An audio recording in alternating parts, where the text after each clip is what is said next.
தயவு பதிவு 155 அருட்பெருஞ்சோதி அகவல் உரைவிளக்கம்.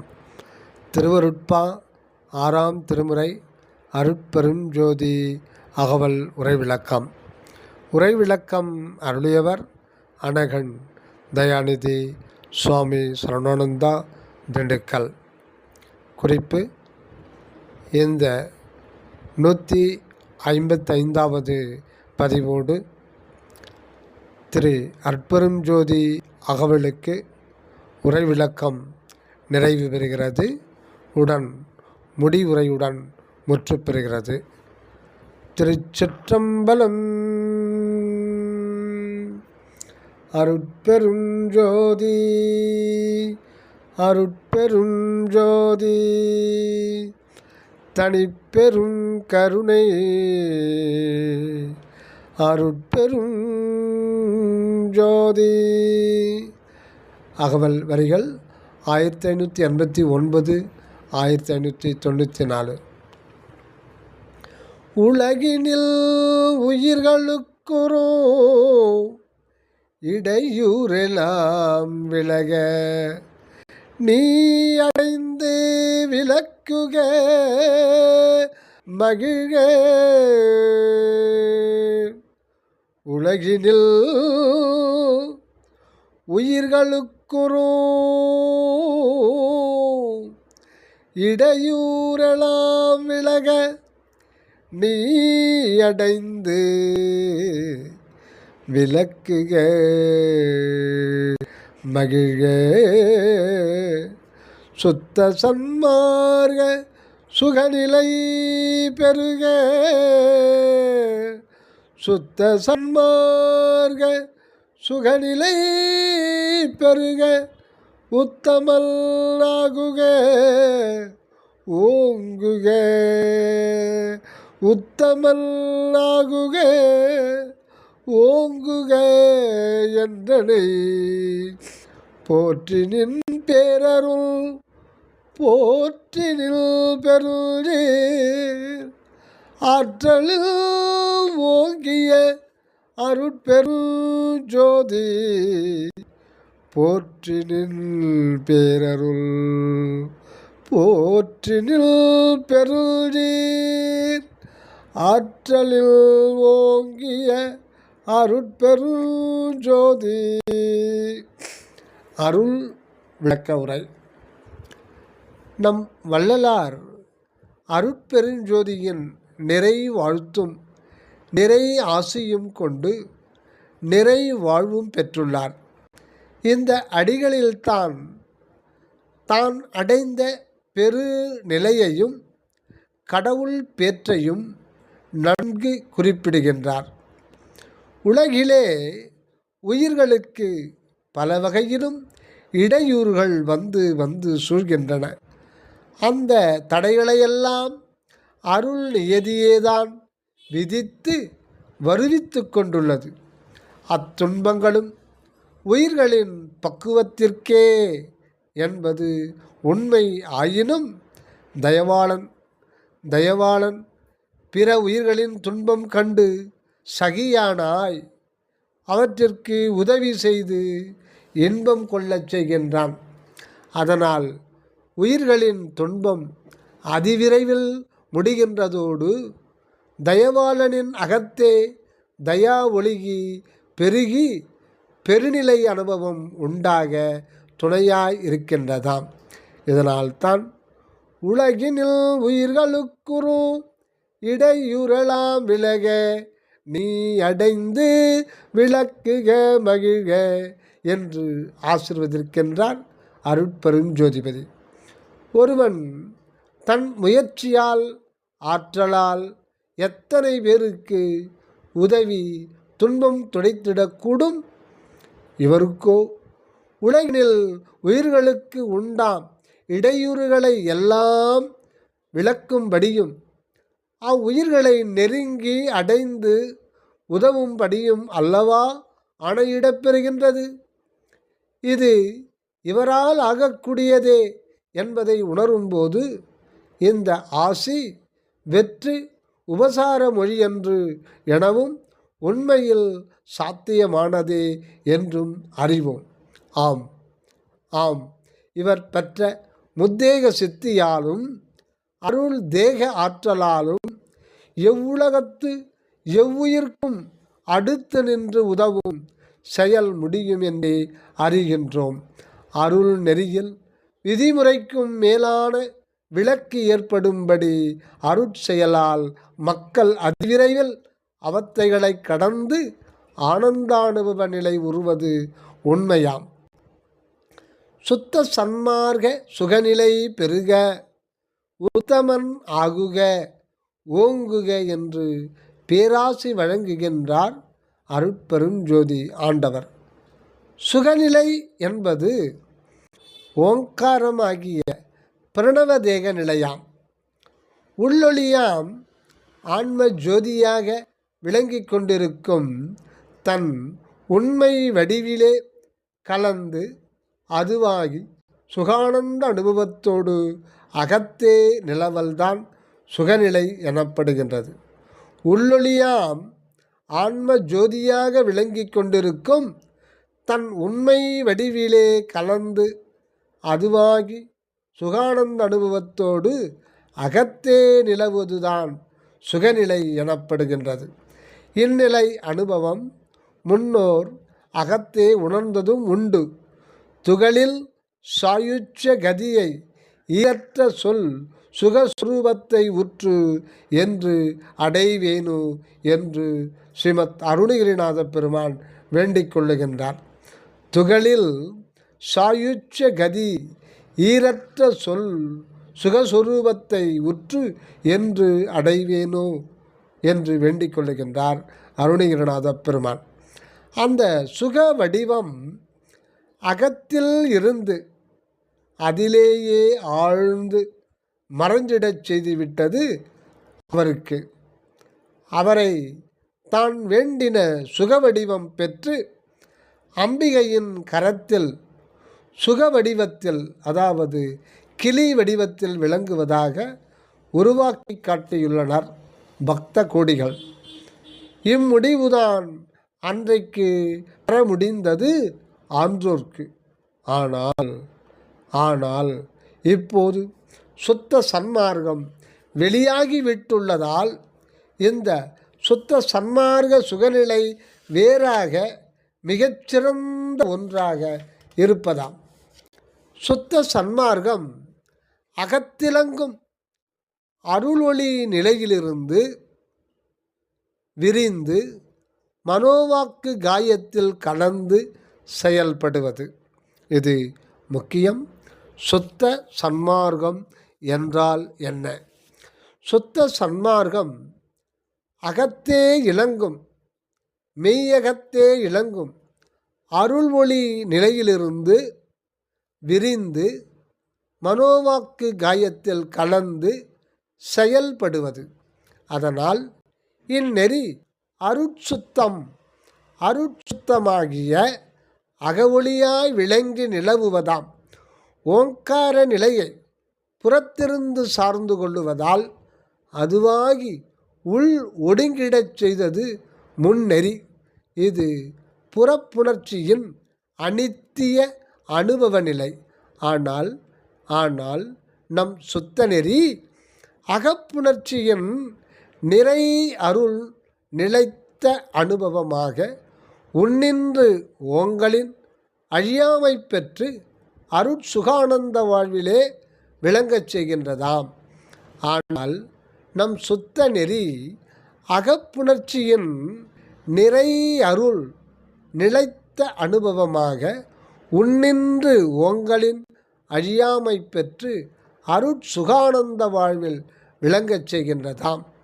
இந்த சுத்த நிலை ஓங்காரத்தின் உட்பொருளாகிய அருளின் பேரனுபவமாகும். ஆகவே இவர் பெற்றுள்ளது சாதாரண சுகநிலை அல்லவாம். சுத்த சன்மார்க்க சுகநிலை என்பது தெளிவாக அறிந்து கொள்ளப்படுகின்றது. இந்த சுத்த சன்மார்க்க சுகநிலை பெற்றதால் இவர் மரணமில்லா பெருவாழ்வு பெற்ற முதல்வர் சிறந்த மேலான தலைவர். இப்பொருளெல்லாம் தருவது உத்தமன் என்ற சொல்.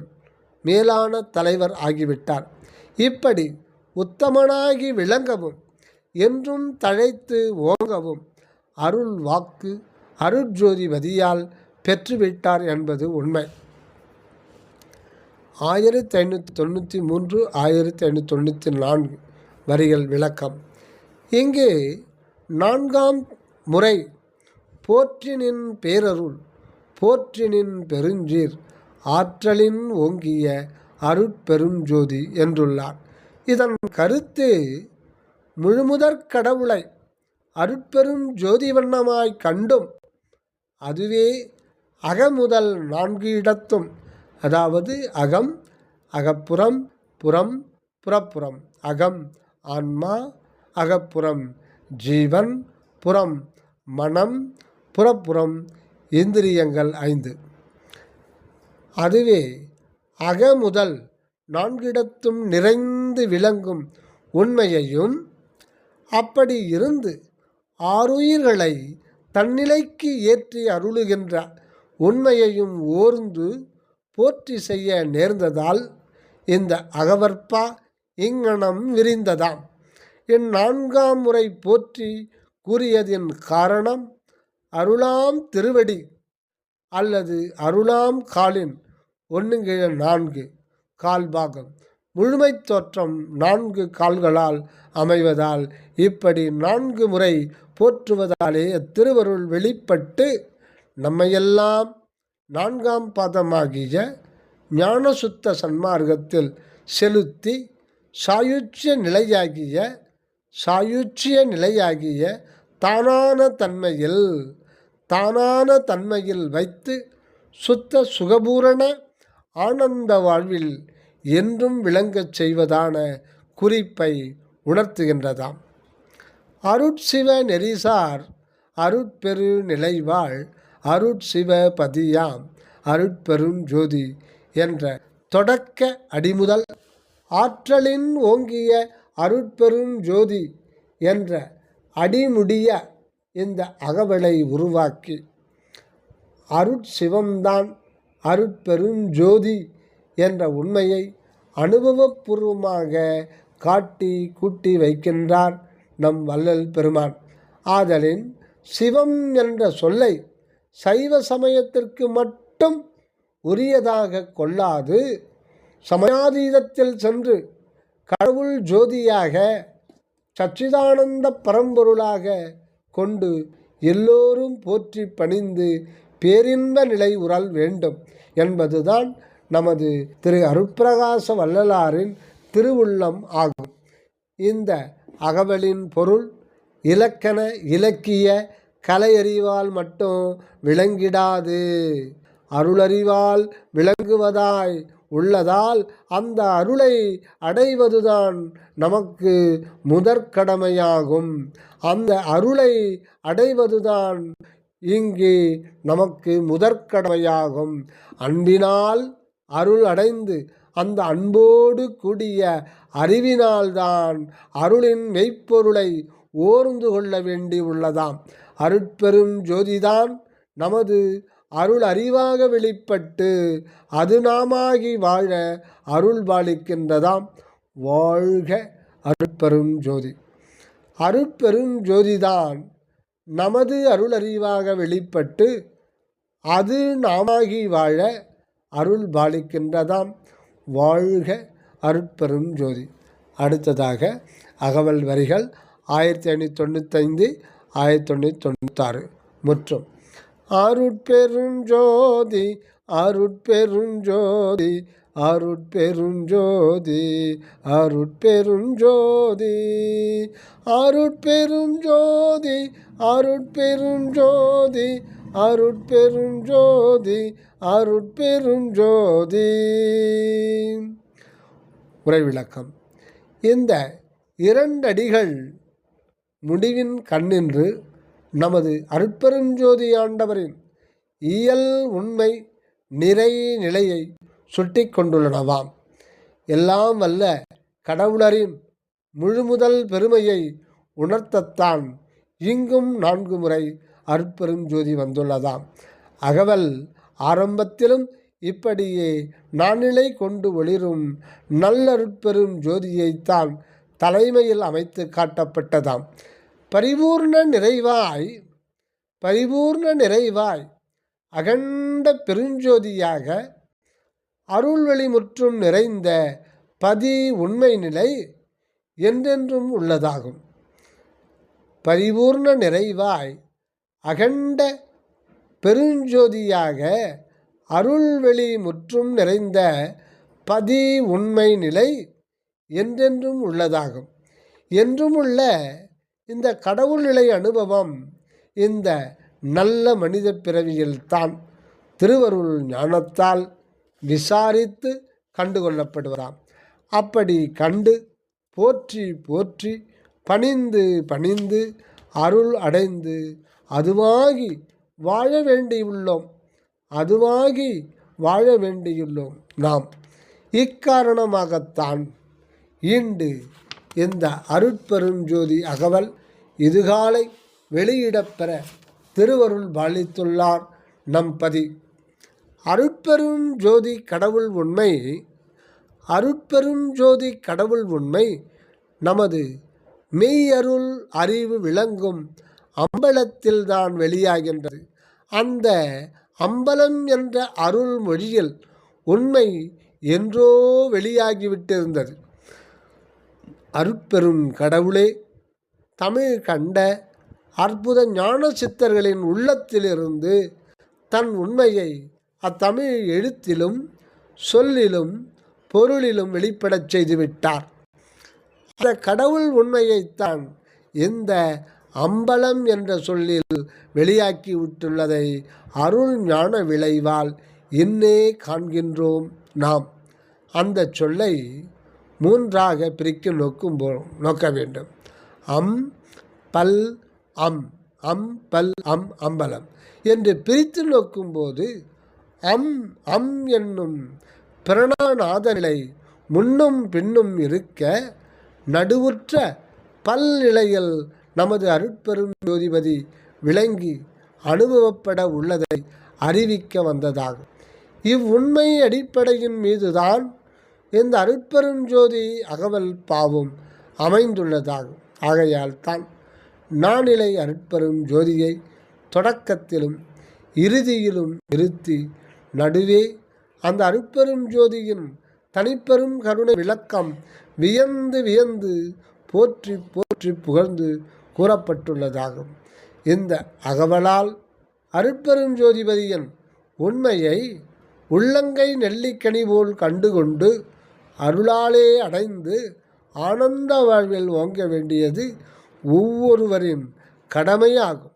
மேற்படி அருட்பெரும் ஜோதி கடவுள் உண்மையை வெளிப்படுத்தும் நோக்கத்தோடு தான் நமது வள்ளலார் மகா உபதேசம் செய்து அருட்பெரும் ஜோதி மந்திர விளக்கமும் அருளியுள்ளார். அது இது: அருட்பெரும் ஜோதி தனிப்பெரும் கருணை என்று நாம் ஓதுகின்றோம். ஆனால் உண்மை எப்படி விளங்கும் என்றால் அருட்பெரும் ஜோதி, அடுத்து அருட்பெரும் ஜோதி தனிப்பெரும் கருணை, 3ஆவதாக அருட்பெரும்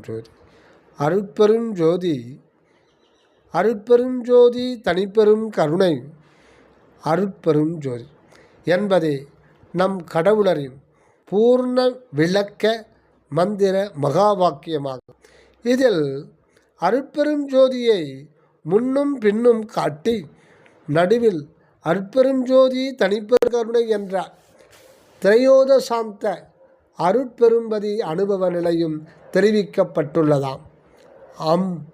அம் என்பது ஓங்காரம் குறிக்கும் மெய்ப்பொருள் விளக்க அருட்பெரும் ஜோதியாய் முதல் ஈறு விளங்க அந்த ஓங்காரத்தின் அக அனுபவ பொருளாகிய அருள் விளக்கம் பல் நிலையில் அருட்பெரும் ஜோதி தனிப்பெரும் கருணையால் விரிந்து விளங்குகின்றதாம். தலைநடு பகர பீடம் நம் அருட்பெரும் ஜோதி தனிப்பெரும் கருணையுடன் விளங்கும் இடமாய் அதன் மீதுள்ள அருள்வெளி அனுபவ நிலையே 13வது மெய்நிலை எழுத்தாகிய இல் என்னும் லகர மெய்யால் அமைந்ததையே நம் பதிவுண்மை விளக்கும் அருட்பெரும் ஜோதி தனிப்பெரும் கருணை என்னும் 13 தனிச்சீர் பெற்ற மந்திர வாசகமாக குறிக்கப்பட்டுள்ளதாம். இதனால் அருட்பெரும் ஜோதி சூழலில் என்றும் விளங்கி கொண்டிருக்கும் கடவுளை நமது சிறநடு சிற்றம்பலத்தேதான் அருட்பெரும் ஜோதி தனிப்பெரும் கருணை வண்ணமாய் திகழ்கின்றதை இது சமயம் அறிந்து கொண்டுள்ளோம். இவ்வுண்மை அறிவாலேதான் கடவுளை இங்கு அறிகின்றோம். இவ்விடத்து இந்த அறிவு தோன்றாத போதும் இவ்வளவு நாளும் இது இருந்துள்ளது மெய்யே. மேலும் இந்த சிற்றம்பல கடவுள் உண்மையே எங்கெங்கும் எக்காலத்தும் இருந்து கொண்டு இருப்பினும் தன்னை அருட்பெரும் ஜோதி தனிப்பெரும் கருணையாக வெளிப்படுத்தி கண்டு கொள்ளச் செய்யாமல்தான் எங்கும் நிரம்பி இருந்தும் புறத்தே பல பொருள்களாய், பல உயிர்களாய், பல ஆற்றல்களாய், பல அறிவு அனுபவங்களாய், நிலைகளாய் தோன்றி அழிந்து போய்கொண்டே இருக்க செய்கிறதான். இப்போதுதான் அந்த கடவுள் உண்மை இந்த இடத்தில் இப்படி அருட்பெரும் ஜோதி தனிப்பெரும் கருணையாய் வெளியாகி உள்ளதாம். இக்கடவுள் ஞானம் அனுபவபூர்வமாய் வெளியாகி விளங்குகின்ற இந்த பல்நிலையிலே காணப்பட்டுள்ளது அல்லாது எவ்விடத்தும் எப்பொருளிலும் எவ்வுயிரிலும் எந்த வகையிலும் காணப்படாதே உள்ளிருந்தபடியே புறத்தே அனந்த வண்ண தோற்றம் கொண்டுள்ளதாம் அந்த அருட்பெரும் ஜோதி. ஆகையால் கடவுள் நம் தலை நடுவிலே அருட்பெரும் ஜோதி தனிப்பெரும் கருணை வடிவாய் விளங்குகின்றதோடு புறத்தெங்கும் மற்றெங்கும் அக உண்மை தோற்றாத அருட்பெரும் ஜோதியின் பலவாகிய புறத்தோற்றங்களே காணப்படுகின்றதாம். இதிலிருந்து அனுபவப்படுவது என்ன பார்ப்போம். ஒன்றான கடவுளே புறத்தில் பல்வேறு தோற்றம் கொண்ட அருட்பெரும் ஜோதியாயும், ஒன்றான கடவுளே புறத்தில் பல்வேறு தோற்றம் கொண்ட அருட்பெரும் ஜோதியாயும், அகத்தில் ஒருவடித்தான தனிப்பெரும் கருணையாயும் விளங்கி கொண்டுள்ளார் என்பது உண்மையாம். இப்படி ஒன்றான கடவுளின் உண்மை விளக்கமே ஒவ்வொரு மனிதனுக்கும் ஆன்ம அனுபவப்படும் போது அகத்தில் தனிப்பெரும் கருணையும் புறத்தில் அருட்பெரும் ஜோதியின் மாற்ற தோற்றங்களும் விளங்குகின்றனவாம். ஆரம்பத்தில் அருட்பெரும் ஜோதியின் விளக்கம் 4 நிலையோடு குறிக்கப்பட்டதே போல் முடிவிலும் அது 4 நிலையோடு குறிக்கப்படுகின்றது. முதலில் அருட்பெரும் ஜோதியின் உண்மையை விசார நிலையில் அண்டத்தும் பிண்டத்தும் விளங்குவதைத்தான் ஒருவாறு அறிந்து கொள்ள முடிந்தது. அப்படி அறிந்து கொண்டதை அடைந்து அனுபவத்தில் பெற வேண்டித்தான் இந்த அருட்பேரகவலின் முழு நிலையும் விரித்து வழங்கியுள்ளார் நம் பெருமான். அதனால் அந்த விளக்கத்தை பற்றி எல்லா குறிப்புகளும் அடிதோறும் ஆய்ந்து அருட்பெரும் ஜோதியின் உண்மையை சத்திய ஞான சபையில் கண்டு கலந்து அதுவாகி நிற்கும் அனுபவ நிலைக்கு வந்து சேர்ந்தோம். இதனால் நாம் வேறு, அந்த அருட்பெரும் ஜோதி வேறு என்று எண்ணாது ஒன்றாகி அகனின்று விளங்குகின்றதை அருளால் உணர்ந்து கொண்டுள்ளோம். இந்நிலையிலிருந்தே அகம், அகப்புறம், புறம், புறப்புறம் ஆகிய பிண்ட நிலை 4லும் அருட்பெரும் ஜோதி அனுபவத்தையும் காண்கின்றோம். அண்ட நிலை 4லும் அருட்பெரும் ஜோதியை விண்கலந்த காரொளியான அக்னியையும், ஞாயிற்று ஜோதியையும், திங்கள் கோளையும், நட்சத்திர ஒளியையும் அருட்பெரும் ஜோதி நிலையிலிருந்து பார்க்கும்போது பிண்ட நிலை நான்கிலும் அண்ட நிலை நான்கிலும் உள்ளீடாயிருந்து விளங்குகின்ற ஒன்றான அருட்பெரும் ஜோதியே எனவும் அந்த ஒன்றே ஒவ்வொன்றின் அகமிருந்து புறத்தே அதுவதுவாகி தோன்றி விளங்கி கொண்டிருப்பதையும் உணர்த்துகின்றோம். எனவே யாவையும் அருட்பெரும் ஜோதியாய் கண்டு நிற்கும் நாமும் அருட்பெரும் ஜோதியாய் தனிப்பெரும் கருணையோடு விளங்குவதை அகமிருந்து உணர்ந்து அனகமாக வாழ வேண்டும் என்று ஆணை செய்யப்படுகின்றோம். இது முக்கியம். யாவையும் அருட்பெரும் ஜோதியாய் கண்டு நிற்கும் நாமும் அருட்பெரும் ஜோதி தனிப்பெரும் கருணையோடு விளங்குவதை அகமிருந்து உணர்ந்து அனகமாக வாழ வேண்டும் என்று ஆணை செய்யப்படுகின்றது. ஆகவே பெருஞ்சோதி அம்பலத்தில் அதுவாகி இருந்து கொண்டு அருள் அனுபவமாம் இன்பம் பெருக பெருக அருட்பெரும் ஜோதி உலகில் தயவு செய்து கொண்டே இருப்போமாக. இப்படி தயவு செய்து கொண்டே இருப்பதுதான் நிறை அருட்பெரும் ஜோதி வாழ்வாகும். இதுதான் இந்த அகவலின் முதல் ஈற்று எண்ணிலை அருட்பெரும் ஜோதியின் கருத்து. முடிவுரை. இத்துடன் அருட்பெரும் ஜோதி அகவல் உரைவிளக்கம் மொத்தம் 155 பதிவுகளை வந்திருக்கின்றது. முடிவுரை. கடவுளின் நிறை உண்மை அருட்பெரும் ஜோதியாகத்தான் இருக்கின்றது. கடவுளின் நிறை உண்மை அருட்பெரும் ஜோதியாகத்தான் இருக்கின்றது. கடவுளின் அடியும் நடுவும் முடியும் அருட்பெரும் ஜோதிதான் என்பதை குறித்து விளக்கம் தருகின்றது இந்த அருள் அகவல் முற்றும். அகண்ட பெருவெளி முற்றும் அனாதியாக இருந்து கொண்டிருப்பது இந்த அருட்பெரும் ஜோதி இறை பரம்பொருள் ஒன்றே ஆகும். இது எங்கும் பூர்ணமாக அணுவளவும் இடையீடின்றி நிரம்பி எப்போதும் ஒருவடித்தாய் விளங்கிக் கொண்டே உள்ளதாம். இப்படியெல்லாம் இருந்து வந்த போதிலும் அந்த அருட்பெரும் ஜோதி கடவுள் உண்மை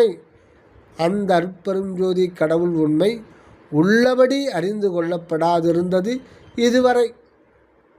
நிறை பெரும் ஒளிநிலையை கந்தழியாக கண்டவன் பழந்தமிழன். அவன் அவ்வொளியை எல்லாம் வல்ல எல்லாம் ஆன அருட்பேரொளியாக காணவில்லை அன்று. மேலும் அவ்வொளிக்கு தான் வேறாக அயலாக இருந்து தான் கண்டு அடைய முயன்றார்கள்.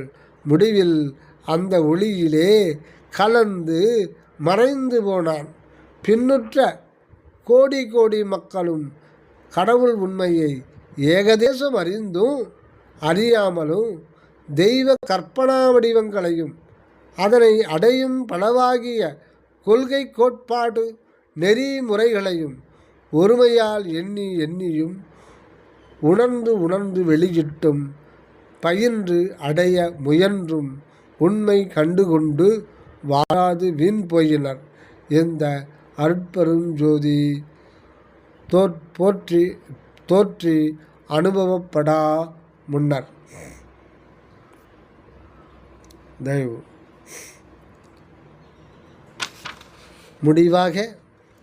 முடிவாக இப்பொழுதுதான் அந்த அருட்பெரும் ஜோதி கடவுளே இந்த மனிதனில் இவனது உண்மையாகிய சிறநடு சிற்றம்பலத்தில் எழுந்தருளி பக்குவத்தால் புருவத்திடை உரு ஞானக்கண்ணை திறப்பித்து அகம் வளர் ஒளியைக் கண்டு அது தானாக கொண்டு அகம் வளர் உள் ஒளியைக் கண்டு அது தானாக கொண்டு விளங்கும் உண்மையை அருளாலே புகட்டப் பெற்றான்.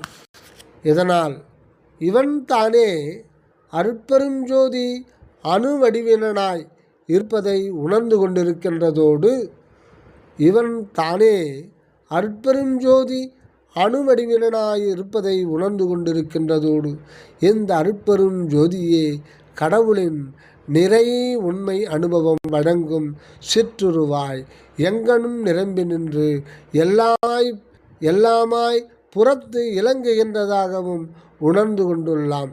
இது குறித்து விளக்கவே இந்த அருட்பெருஞ்சோதி அகவல் திருவருளாலே வெளியாக்கப்பட்டுள்ளது. இதன் மூலமாக கண்டுகொள்ளப்படுகின்ற கடவுள் உண்மையும் விரிநிலை விளக்கங்களும் உருவாகியுள்ள உலகுயிர் பொருள்களும் அருட்பெரும் கடவுளின் சச்சித்தானந்தமாகிய மெய்யறிவின்ப வாழ்வை வழங்க வல்லதே என்று திருவருளே உணர்கின்றோம். அருட்பெரும் ஜோதி வெளியில் அறியாமையாகிய இருளும் ஏகதேச மனோபகுத்தறிவாகிய மருளும் நீங்கி சுத்த அருள் ஒளியில் உண்மையெல்லாம் உள்ளது உள்ளபடி விளங்குகின்றதாம். இதனால் மக்கள் சமுதாயம் இந்த அருட்பேரொளி கொண்டு உண்மையை முதலில் கண்டுகொள்ள வேண்டும்.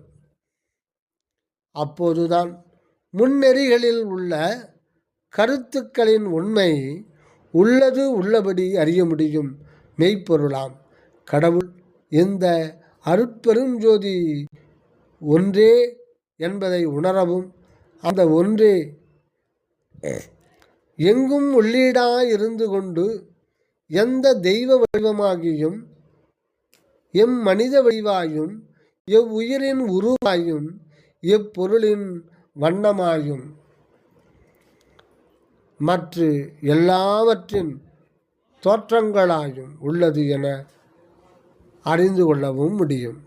மேற்படி அருட்பெரும் ஜோதியின் உண்மையை உணர்ந்து கொண்டு நாமே அதுவாய் இருப்பதை உள்ளூர புரிந்து கொண்டு அன்பாலே அறிவாலே உலகோடு பயின்று எல்லோருக்கும் இன்பம் உண்டாக வேண்டும் என்ற திருநோக்கோடு வாழ வேண்டும். இந்த அருட்பெருஞ்சோதி வெளிப்பட்டு விளங்கும் நம் வடலூர் உள்வளர் சிறநடு சத்திய ஞான சபையிலே தயா ஒழுக்கத்துடன் சுத்த சத்விசாரத்துடனும் சென்று திருமுன் நின்று நினைந்தும் நோக்கியும் போக்கியும் உள்ளமெல்லாம் உருகி அந்த உள்ளொளியோடு கலந்து ஒன்றித்து அதுவாகிவிட வேண்டும். இப்படிப்பட்ட சாதனைத்தான் எல்லோருக்கும் முதலில் வேண்டப்படுவதாகும். புற ஆலயங்களிலும் தெய்வ நிலையங்களிலும் எந்த வகையிலும் எந்த காலத்திலும் அடைய முடியாத பேரின்ப பெரும்பயனை யாவரும் பெறலாம் இங்கு இந்த சுத்த சன்மார்க்கத்திலே. ஆகையால் புறத்தோற்றங்களிலும் செயல்களிலும் கொள்கை கோட்பாடுகளிலும் பழக்க வழக்கங்களிலும் வீணில் பெரும் பற்று கொண்டு வம்பும் வாதமும் சண்டையும் சச்சரவும் செய்து கொண்டு தனக்கும் உலகுக்கும் அவத்தைகளையும் அழிவுகளையும் தேடிக்கொள்ளக்கூடாது. நாம் ஒவ்வொருவரும் அருட்பெருஞ்சோதியின் உண்மையிலிருந்து வாழ வந்துள்ளோம். நாம் ஒவ்வொருவரும் அருட்பெருஞ்சோதியின் உண்மையிலிருந்து வாழ வந்துள்ளோம்.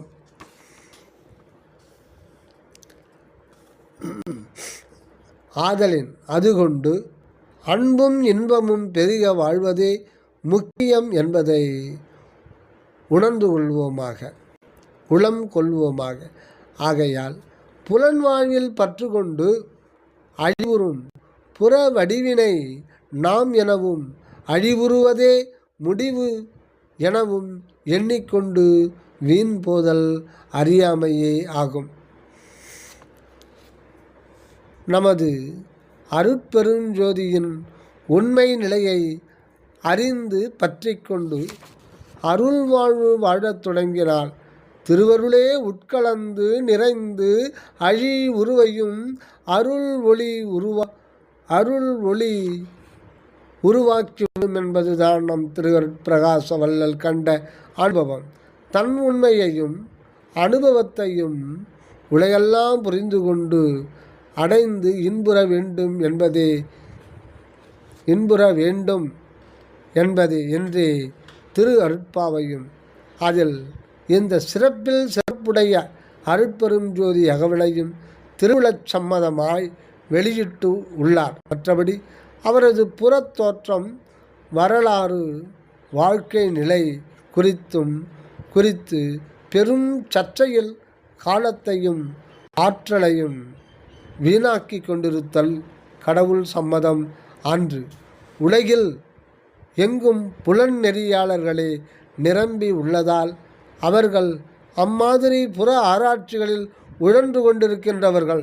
அவற்றால் பெரு நன்மை ஒன்றும் உண்டாகாது. நம் முன்னோர்கள் கூட இந்த வகை புறவாழ்வு வரலாற்று விடயங்களில் பற்றற்றவர்களாகி இருந்துவிட்டது குறிப்பு. இப்பொழுது சிலர் குறைபட்டு கொள்ளுகின்றனர். அது ஒன்றும் கவலைப்பட வேண்டிய விஷயம் அல்ல. மேலும் அவர்கள் உண்மையில் அதிகம் பற்று கொண்டு புறநிலையை புறக்கணித்து வந்ததே புறச்செய்திகளை புகழாது விட்டனர் என்பதும் உண்மையாம். திருவுளச் சம்மதம் அது எனக் கொண்டு போனவற்றை கிண்டி கிளறி கொண்டு இருக்காது. ஜீவதயா ஒழுக்கம் பூண்டு சூழ் உலகம் நல்லின்பில் பெற வேண்டுவது ஆச்சாரிய நல்லின்பம் பெற ஆவண செய்து கொண்டிருத்தலே திருவுளத்தின் ஆணையாகும். சுத்த சன்மார்க்கம்